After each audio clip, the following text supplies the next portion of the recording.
Hello there, ladies and gentlemen, and welcome to another episode of Cookiecast. Today on Cookiecast, she's back and she's brought with her more news from the last week. That's right, the Liante is here and she's bringing with her all the stuff that you guys tune in for. Certainly the fastest growing podcast on the Cookiecast network, and none of us are jealous about that, I assure you. There is video, so if you're not checking us out on YouTube, please do. And while you're there, a little subscribe wouldn't go amiss. Subscriptions are what make the channel go round, and word of mouth. So why don't you pass it on to somebody else while you're there as well. So there we go. This is Cookiecast up Liante.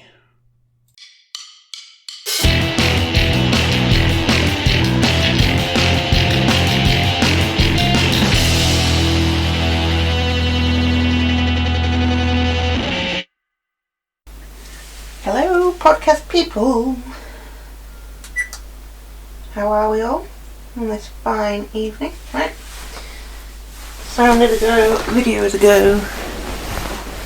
Getting into position. Here I am. Hi. Welcome to another episode of Up Liante. We're on to episode 13 this week. That's a bit crazy actually. 13 episodes of listening to me. But when I think back to trying to do the first one, I was so nervous, really didn't want to have to do it, and now it's just like a weekly something that you have to fit into your week. I have to do my podcast. I have to report back on why I am worthy as a human being, how I have filled my time. I hate to think actually if I hadn't been doing the podcast and we were still in this situation, like the lockdown situation, or I guess we're not so much in a lockdown anymore, but we're still restricted on how accessible certain things are. Where I would have been if I hadn't felt that I was having to commit to doing certain things within the week, so that I could then talk about them. I imagine I would just be lazing around watching absolute garbage TV non-stop and not doing anything. I wouldn't have got round to doing any exercise. I wouldn't be playing game. Maybe I would. Maybe I'm being a bit harsh, but I do feel like this weekly checking keeps me focused on needing to achieve certain things within the week. Not all the time, obviously, because we know my track record or where I'm at with my running and such. But this does hold me accountable to try and do certain things within my week. Anyway, right, so in terms of being accountable, let's check in on weight. Weight is exactly the same. There has been no movement at all. I kind of take that as a good thing, although obviously it's not where I wanted to be. I wanted to at least be under 14 stone by this point, especially given that I've got 2 birthdays to contend with this week, Thursday, Friday. We have a 40th birthday party, just a 40th birthday, and then the next day a 60th birthday. So there will no doubt be cake and party food of some description, so I know that my eating this week will be particularly bad, so I am fully prepared to have put on weight come next week. I guess I shouldn't be so accepting of the fact that I will have put on weight. I should be more trying to balance it out over the course of the week, but the fact that I'm accepting of putting weight on probably just gives me a free for all. I was like, I've got no gauge as to how much weight I will put on, so I might as well just eat what I want for the week. That's not a good attitude to have. I should try and keep it to a minimum so that then when I'm back in the position of being on track and being good with my diet side of things, it'll come off again quite quickly. But I'm not going to put those sorts of restrictions. It's birthdays, so you can't be too hard on yourself. I think if you want to eat some cake to celebrate somebody's birthday, then you should be able to. That is exactly what I'll be doing. I won't divulge what kind of cakes we've got because people might hear this podcast before that we get to Thursday. So yeah, in terms of weight, no movement. Not the end of the world at this point. I've managed for this long. running, I am very, very excited to tell you all that I have been for a run. So, as I mentioned last week, I was booked in with Zoe on Saturday morning to go for a run, which I did. We managed to maintain our social distance. There was no sort of... A lot of the time I have a very bad habit of running very closely to someone and then sort of like bumping into them gradually. But I managed to avoid that this time, so we kept our distance and we covered a 4-mile route. There was a lot of stopping and starting, which was fine. I didn't expect any different, and it took an hour, so sort of a slowish pace, but I was just pleased to have got out there and covered a larger distance than what I had been trying to do on my own. This is a route that Zoe was quite familiar with, so I drove round to Zoe's and we set off from there.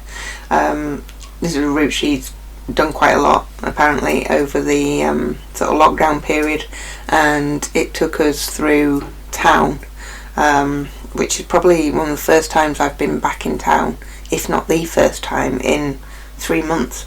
And I was surprised sort of to see it was Saturday, so Saturday was the first day of the pubs, hairdressers reopening.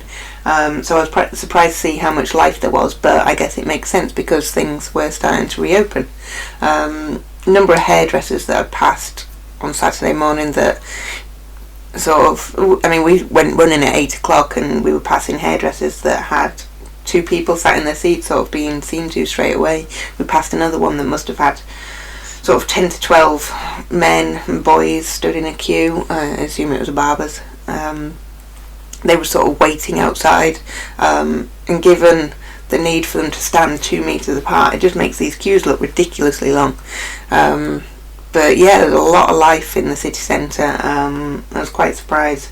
As Zoe said, she's done that route many times, and throughout lockdown, sort of at the beginning of the lockdown, she would run through town and wouldn't see a soul. I remember days of running like that, and I was finding them a little bit scary, just sort of how quiet it was. But yeah, definitely signs of things returning to normality up here, even that early on in the morning. Really enjoyed the run. It was just steady away. Was able to keep talking throughout, which is always a good sign. And that, as I say, I was just pleased to have covered the distance. It didn't matter to me that we were stopping and starting, and we probably didn't run at any point for more than a few minutes at a time. But it was good to get out there, good to have some company. There were no issues. I didn't have time to focus on, was my breathing an issue, were my legs hurting, was anything hurting or aching or not enjoying it. It was just all round thoroughly enjoyable. So that was on Saturday. Obviously today's Tuesday, haven't been out in the meantime. But we are, I say we, that's Cookie and I, are scheduled to go out in the morning. We used to do hill sprints, it's probably a couple of years ago now. Do a short run, go up and down the hill 10 or 12 times I think we used to do, and then a short run back home. We plan to do this again tomorrow. We're just going to have to make some arrangements, get her with the baby and take her with us. She can probably just sit in the bush chair, and one of us will be at the bottom of the hill, one of us will be at the top, and then one of us will do the sort of... Sorry, not the microphone. One of us will run up and down whilst the other stands with the baby, and then the other one of us will run up and down. So we'll take it in turns. It'll give us a short break in between each one. It's going to be hard work. It's going to be nasty, I imagine, because hill sprints are tricky at the best of times when you're sort of fighting fit, when you're used to being out running regularly. Neither of us are used to running regularly at the moment, and it's going to be brutal, I imagine. So I will be able to report back on that next week. We're just going to do it and see how it goes. There's not a lot I can say about that, but it's a good... Hill sprints are good for building your stamina and that sort of fat burning as well. It's really good, so that's why we've decided to get out there and do it rather than just trying to go for a run, and one of us having to push the pushchair with us. We feel that the hill sprint will be a really good up the ante for the running, so yeah, I'll let you know how that goes next time. What else have I done? So a quick reflection on the week in general. So last Wednesday I had a call with my friends. I think we were all just checking in. In fact, Claire didn't join us, so it was just Haz, Zoe, Sky and myself. We just had an hour sort of catch up between us, seeing what was going on. It's sort of the same old. We check in on each other's work situations, what we've been watching on TV, what we've been doing to keep busy, and that's it really, because nobody's been doing anything sort of exciting to talk about, so it's just a general check in, see how each other's all are, and yeah, that was that. So it's nice still to be checking in with everybody. Thursday I went for a walk with my mum. I can't remember what the weather was like. I think it was dryish. So we went out, and I think we did sort of 3.5 miles in a walk. Went to go visit the swan on her nest, see how she was doing, but she wasn't sat on her nest at the point we arrived. She was on the other side of the lake. But as we walked round to go and see whether her egg had hatched or was still there, she soon sort of made her way across the lake to return to her nest. I think she felt that it was under threat. So yeah, she made a rapid return. And I could see she was coming. I was sort of like, Mum, we need to move away. But my mum went closer to the nest, so I backed away because she looked like she was going to leap straight out of the water and have us pull us into the water and wrestle and drown us.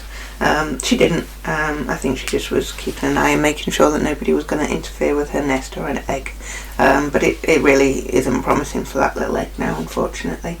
So that was Thursday. Saturday I did the run in the morning. Cookie and I went out for a walk with the baby on Saturday afternoon. It was quite warm, I think. It came out, the sun was shining. So we did our sort of 3-mile walk. Stopped to get gelato on the way home. That was nice. Then we watched a film actually in the evening. We watched Hobbs and Shaw. So Cookie has already seen this film. He'd wanted to rewatch it. When he originally got it, I was like, I can't watch this film. I don't want to watch this film. But he said that he was looking to rewatch it, and I was like, oh, go on then. I'll join you. So we watched Hobbs and Shaw, and I don't know, it was just a big no-no. It was just too cheesy. Some of the storyline was just unnecessary. I don't think it was needed as a film at all, as a spin-off film from the Fast and Furious franchise. There's just no need for it. I'm not a big fan of Jason Statham at all. So that's probably why I didn't want to watch it in the first place. I'm a fan of The Rock. He's quite humorous. The best part in the film really was Ryan Reynolds' character. He was just entertaining as himself, essentially. Absolutely the best part. Kevin Hart was also in the film. His character was a little bit silly, a bit cheesy again. Just a lot of cheese throughout the film. Who was the other guy that was in it? Wrestler Roman Reigns. He's also in it. Although I don't know that I necessarily know what he looked at. Just a sort of a snippet of an interview and the special features, and I was like, oh, okay, that's him. I vaguely recognise him, I think. So overall, the film, I mean, it was okay to watch. It wasn't hard watching, but it just wasn't enjoyable watching either. So I would give it probably a 5 out of 10. So yeah, not great. It certainly wasn't no crawl or didn't have any alligators in or anything. So yeah, not a great film from my point of view, but I've seen it now, so that's that. Sunday morning, my dad came over. Our bath was blocked with what I imagine to be hair. I tried to use a drain. Is it an unblocker? It's like one of those slinky, wiry things with a brush on the end that you put down the drain, and then the hair kind of catches on and you pull it out and it pulls the hair out. I'd been doing that, but nothing was coming out. And it'd gone from draining slowly, so when you're in the shower, sort of the water would start to build up around your feet. After I'd used the drain and blocker thing, the water was not moving at all, so it was just backing up further and further and further. So my dad came over on Sunday morning, and I was like, do you mind if we take a walk round to B&Q and see if I can get some liquid unblocker? So we went round to B&Q. It was very quiet, it was sort of opening times. No need to queue to get in or anything, and managed to get some liquid unblocker. The only thing was, got home and the bath had sort of, I don't know, it was nearly half full. We'd been using the sink, so putting the plug in the sink, filling some water up, and then releasing the plug to try and get some pressure to flow through the pipes. So as that was happening, loads of air would start coming out of the bath plug hole back into the bath, and then suddenly all the water that was in the sink would start coming up into the bath, so it was gradually increasing the amount of water stuck in the bath. So I realised that I wasn't going to be able to use the liquid unblocker until the bath water had drained away, otherwise it was just going to be diluted and floating around the bath. Anyway, eventually that happened. I put the drain unblocker down and the drain unblocked, and a big clump of hair sort of washed back up into the bath, presumably as it had been released from the blockage. So fished that out and got that in the bin. So don't know why I'm telling you this. It's quite an unpleasant story, really. Yeah, I'm sharing that unnecessarily. I think what I was trying to tell you about was the fact that my dad had come. So yeah, I spent a bit of time with my dad on Sunday morning. He only came over for a couple of hours. He needed to get back home to have a visit from his son-in-law. So yeah, seen my mum and my dad this week. And then that's it, really. That's it in terms of sort of activities. TV wise, I've mostly been watching Are You the One? I've got a little bit obsessive. I think when I saw that there was 8 series, it was just like, oh, something to just throw everything I've got into. So I'm now on series 5, plugging away at that. I've caught up on some more of the challenge, so I realised I told you a couple of weeks ago that it said that the next episode wasn't available until the 24th of July. I couldn't understand why. I was like, why are we on hiatus? Was it to do with filming during COVID? But I thought the filming would have already taken place. Anyway, I'd been on Now TV. It wasn't long after I'd done the podcast saying that, and a new episode had uploaded. And thinking back date-wise, I was like, oh, maybe there'd been a typo and it should have said that the next episode would be available on the 24th of June. I also thought maybe I just read it wrong and it did actually say the 24th of June. Anyway, it is still progressing. The episodes are still coming up each week, so I caught up on an episode of that this week. It's taken me a couple of weeks to get round to it. Too much Are You the One, obviously. So I watched an episode of The Challenge. I also watched Athlete A. So that's a documentary style film on Netflix at the moment, and it's about abuse that was going on in the USA gymnastics team, and that's sort of physical, emotional and sexual abuse, really, going back to about the 70s, I think it was in the end. It only all came to light in the last 3 or 4 years, I think it was. One young girl sort of raised, appreciate this is spoilers, so anybody that hasn't seen it, do stop listening or cover your ears, but this one girl that raised the fact that she'd been abused by the doctor, the sort of medic that formed part of the USA gymnastics team. She raised that a couple of years ago, and then I think it sort of started to come to light that there had been other reports. Other people were starting to notice that there was something going on, and a case was built, and eventually this doctor went to trial.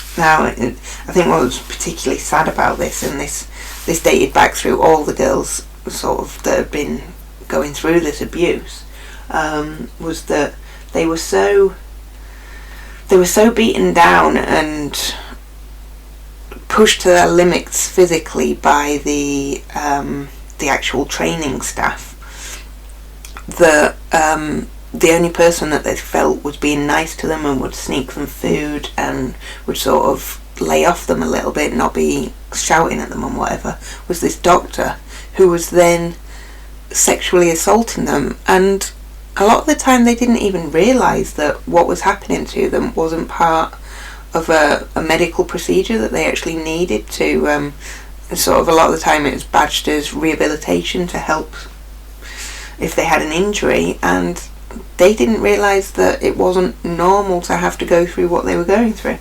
So it's just incredibly sad, really, the whole background to it, because even despite the sexual abuse, they still felt like this guy was the only nice person around that they could turn to or talk to, whilst they were going through a lot of physical injuries, being pushed beyond their limits sort of to train and perform, want of a better word, whilst they were suffering, they were in pain, they had maybe injuries. So yeah, just the whole film, I think it was an hour and 3/4 long, so rather than it being a series of parts, it was just a one-off, but yeah, just harrowing.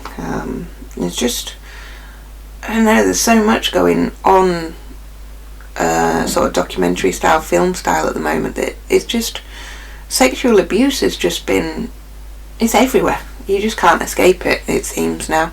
I think I saw it on Sky News this morning. So I watched this documentary last night, and then I think I've seen on Sky News this morning something about the British Gymnastics Association as well, along the same lines. So I don't know, it's just all this sexual abuse, it was almost like the norm, or has been the norm, until more and more cases are starting to be reported now. People are realising that these things shouldn't have happened to them. It's taken them 20 odd years to want to come clean, or tell people about what they went through. It's a horrible situation. But in terms of a good sort of documentary film, that was a good one. I think that's all I've watched, and I've obviously already mentioned Hobbs and Shaw. I haven't watched any other films.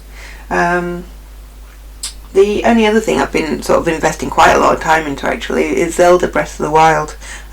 So the last time I was updating on this, I was inside the Divine Beast, the camel one, and I got to the boss that you need to fight and realised that I could do with these rubber tights. When I went to leave and tried to find where to go and get these rubber tights, I realised that the location, I had to look it up to see where it was going to send me. The location didn't appear on my map, so I realised I was going to have to go on a bit of a side mission and start getting to some of the towers to unlock more of the map. So once you put your shake slate into the platform at the top of the tower, then it unlocks more of the map. So I went off to one tower, the nearest one, and I found that I was just getting electrocuted constantly whilst I was in the area, and I couldn't get close to it. So I decided to retreat on that and thought I'll go back to that one once I've got the rubber tights, because they will come in useful. But I think I've managed to do 2 towers since then. I've done numerous shrines, various puzzles that I've had to get through in those shrines that have been both annoying and frustrating in equal parts, but I've got through those, managed to get enough orbs to collect the Master Sword, but I found myself at, I think it was called the Rito village, so the sort of race that lives there, they all fly, and as I was approaching that area, I could see the other Divine Beast. It was a bird, it was up in the sky, so I ended up dealing with all of that. So I went inside the Divine Beast. I think that one was called Van Meadow. I think I actually know the name of that one. managed to do all the puzzles inside that one by myself, didn't need to look them up, and defeat the boss at the end of it. Quite straightforward as well, actually. But that is because so I got there and I was doing a load of stuff, and then I needed to fly to this platform to then be able to go and get into the Divine Beast. But I was at a shrine, so I thought whilst I'm here, got 13 orbs. I'm going to go and... No, hang on, sorry. I'm just talking absolute shit here. I got 13 heart containers, not orbs. So I'd already exchanged the orbs I had been given from the shrines for an extra heart container. That gave me 13 heart containers, which meant I knew I could go back and pull the Master Sword.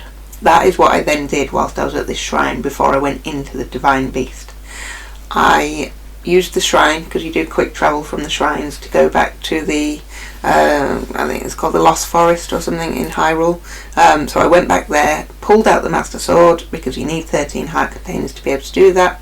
Went through a whole cutscene, and then I did quick travel back to the shrine I was at, to then go fly down to this platform, prove myself to one of the Rito villagers that was going to help me with the Divine Beast, and then go inside the Divine Beast. As I say, got through all that very straightforward. The Master Sword was very helpful, incredibly powerful against this end boss, so I think that helped. I also had the shield from one of the other Divine Beasts, so the boss at the end of this Divine Beast was firing, not sure what he was firing at me, but I was using the shield and it just accidentally, complete fluke in the first instance, bounced off my shield and straight back at him, took some of his power down, so I just kept doing that throughout. Anyway, I beat him.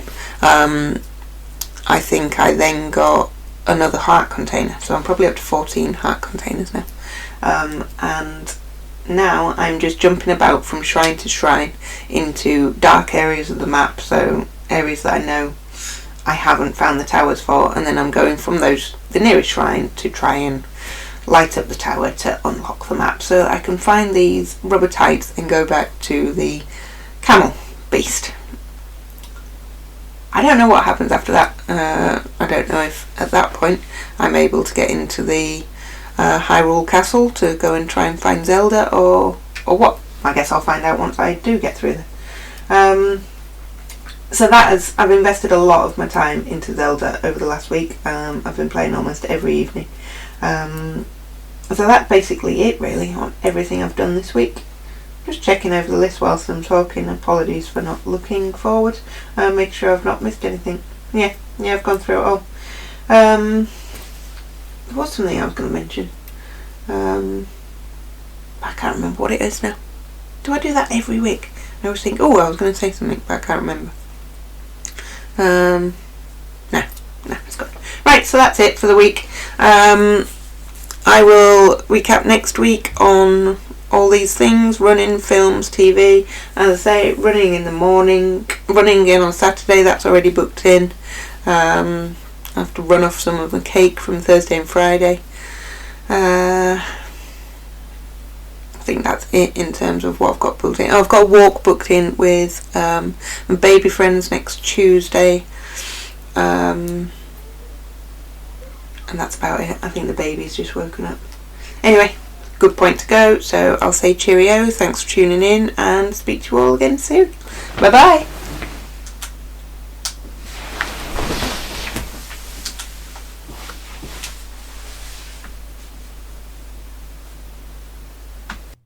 There we go, what do you think of that? Another one done. She's getting quite good at it, isn't she? Yeah. YouTube watchers, make sure YouTube subscribers like, share, comment, pass on to your nearest and dearest, because it really is word of mouth that helps everything grow. So that's good, isn't it? Everybody jump over to thecookiecast.com, check us out over there, send us some form of love, whether it be social media or email, or just a picture of yourself hugging the screen. Yeah. So that's that for this one. Until next time, I'm going to say bye, and I'll see you then. Bye.